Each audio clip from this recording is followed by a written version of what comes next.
Bonjour à tous, Paysalia, territoire d'innovation, c'était la signature et l'engagement de Paysalia 2015. Certaines innovations concouraient pour les trophées Paysalia avec deux catégories, le trophée Nouveauté et le trophée Développement durable. Paysalia Le Mag a rencontré au lendemain de leur nomination les gagnants, catégorie Nouveauté. Buxatrap est un piège destiné au piégeage des papillons mâles de la pyrale du buis.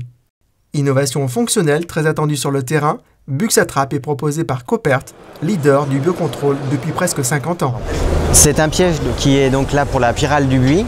C'est un ravageur qui est arrivé il y a quelques années en France par l'est de la France et qui aujourd'hui est présent dans 85% des départements français. Bien sûr dans les plus grands bassins où le buis a un intérêt majeur pour nos châteaux, nos grands parcs, etc. Comme les Val-de-Loire, les espaces parisiens, la région Rhône-Alpes sont très touchés par ce nouveau fléau du buis. Donc ce produit est un piège à phéromones sexuels. Donc là-dessus, on est sur un piège tout à fait classique.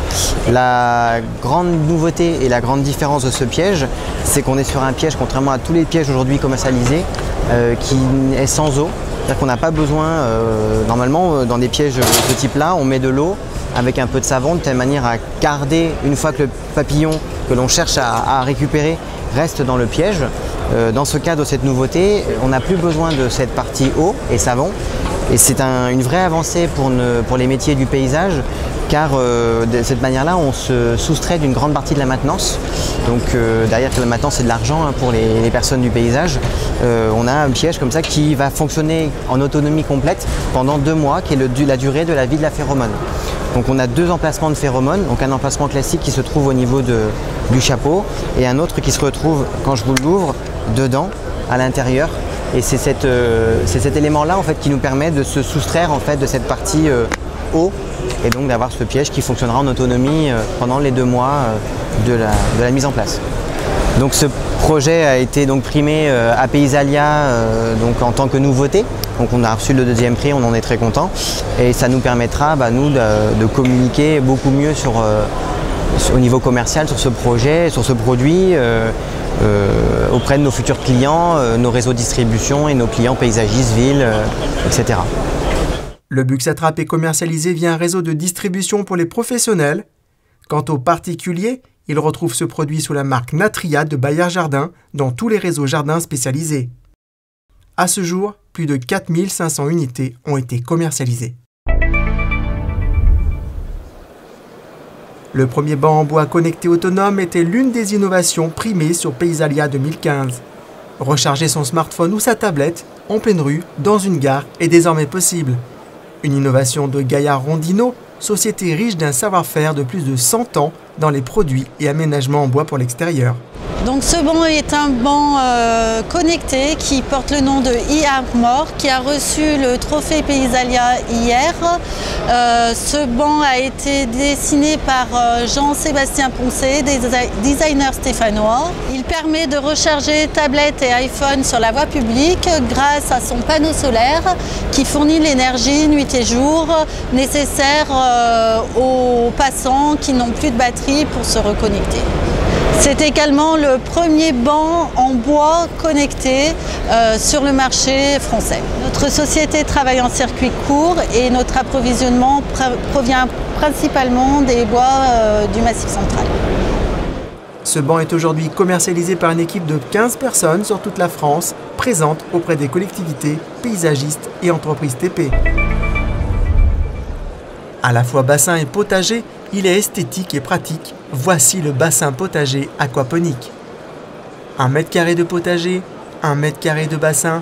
Cette technique de production durable a retenu l'attention du jury en remportant l'un des trophées Paysalia. Donc l'aquaponie, c'est quand on associe l'élevage de poissons à la culture de plantes.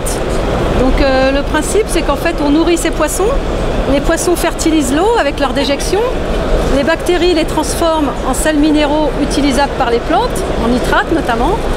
Et les plantes, en se nourrissant, purifient l'eau qui retourne aux poissons. Donc en fait, c'est une vraie symbiose entre les poissons et les poissons apportant à manger aux plantes et les plantes purifiant l'eau d'élevage des poissons. Donc nous, au sein d'AMP, c'est un concept qu'on expérimente, enfin qui existe déjà par ailleurs, mais qu'on expérimente depuis 3 ans au sein d'une serre pilote dans le Maine-et-Loire.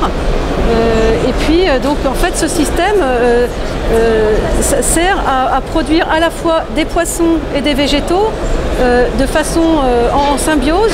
Du coup c'est hyper vertueux parce qu'en fait vous n'avez pas d'arrosage, c'est hyper économique en eau, on ne met pas d'engrais, on ne met pas d'insecticides, de pesticides et en plus vous produisez à la fois des poissons et des végétaux. Donc nous avons été récompensés au Salon Paysalia, nous avons gagné le premier prix du trophée Nouveauté avec vraiment un volet développement durable.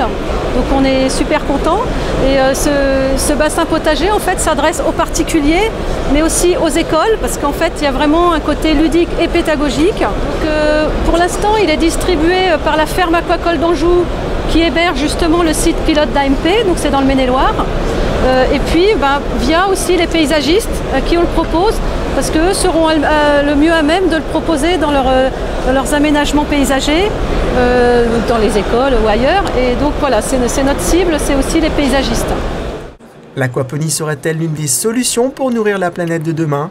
Respectueuse de l'environnement et nécessitant peu de sol, sachez que les applications de l'aquaponie sont nombreuses, avec un développement prometteur du côté de l'agriculture urbaine et pourquoi pas paysager. Allez, moi j'y connais rien à l'aquaponie alors. Ah, par contre on va avoir de la concurrence de fond là. Et qui